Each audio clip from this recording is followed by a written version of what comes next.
नमस्कार दोस्तों, जय हिंद जय भारत। दोस्तों, कहते हैं कि राजनीति बहुत ख़राब चीज़ होती है।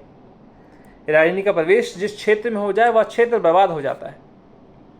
यही हो रहा है इन दिनों शिक्षा विभाग में बिहार के। टीआरई 1, टीआरई 2 और टीआरई 3 में कीर्तिमान हासिल करने के बाद बिहार सरकार टीआरई 4 की ओर रुख की। मामला फंसा चुनाव को लेकर। चुनाव का दौर आ गया और टीआरई 4 ठंडे बस्ते में चला गया। लेकिन सरकार के लिए यह बहुत बड़ा मुद्दा था चुनाव में पेश करने को लेकर। आलम यह है कि बिहार में इस चुनाव का सबसे बड़ा मुद्दा अगर कोई है तो वह टीआरई 4 का एग्ज़ाम है। सरकार ने एक साल पहले डिक्लेयर किया था कि टीआरई 1, 2, 3, 4 और 5 ये 5 चरणों में एग्ज़ाम ली जाएगी, जिसमें लगभग 7 लाख टीचरों की भर्ती की जाएगी। टीआरई 1, 2 और 3 सफल तरीके से हुआ। टीआरई 3 में कुछ विलम्ब हुआ क्योंकि री एग्ज़ाम को लेकर थोड़ा मामला फंसा। सभी को उम्मीद थी कि टीआरई 4 जल्द ही आएगा, लेकिन ऐसा हुआ नहीं। चुनाव को लेकर टीआरई 4 पर बहुत सी राजनीति हुई। एस्टेट तो लिया गया, उसमें लगभग 4 लाख विद्यार्थियों ने पास भी किया 45 अलग अलग सब्जेक्टों में, जिसमें पास करने का रेशियो लगभग 70% के आसपास था। जिन्होंने एग्ज़ाम दिया था तो 70%।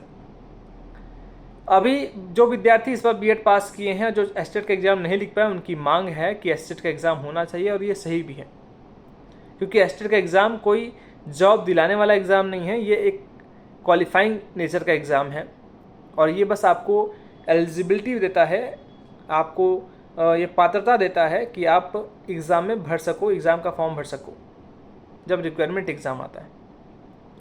टीआरई 4 में वैकेंसी आने वाली थी लगभग 1 लाख से प्लस। एक साल से यही चर्चा चल रहा था। अचानक से मुख्यमंत्री जी का ट्वीट आता है कि टीआरई 4 के बाद टीआरई 5 भी ली जाएगी, और टीआरई 4 और 5 में आधी आधी वैकेंसी बांट दी जाएगी। ये चुनाव को देखकर फैसला लिया गया, ये सब जानते हैं। मुख्यमंत्री जी ने साफ डिक्लेयर कर दिया कि टीआरई 4 से पहले एस्टेट का कोई एग्ज़ाम नहीं लिया जाएगा, क्योंकि टाइम नहीं है। अनेकों बयान आए। कल भी शिक्षा मंत्री सुनील कुमार जी का एक बयान आया है। ऐसे उनके बयान तो बहुत बार आते रहते हैं, चाहे वहाँ के शिक्षा मंत्री की बात की जाए सुनील कुमार जी की, डिप्टी सीएम की बात की जाए सम्राट चौधरी जी की, या सीएम नीतीश कुमार जी की बात की जाए। उनका ट्वीट का दौर चलता रहता है, ये सभी जानते हैं। टीआरई 4 का एग्ज़ाम 45 दिनों में होगा। मैंने लास्ट वीडियो बना के आप लोगों को बताने की कोशिश की थी, क्योंकि सम्राट चौधरी वहाँ के डिप्टी सीएम ने एक इंटरव्यू में यही कहा था।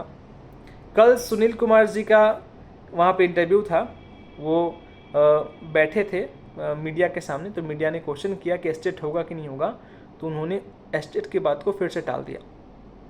टीआरई 4 पर उन्होंने कहा कि जल्द ही 8 से 10 दिनों में अधिसूचना निकाल दी जाएगी बीपीएससी के द्वारा टीआरई 4 को लेकर।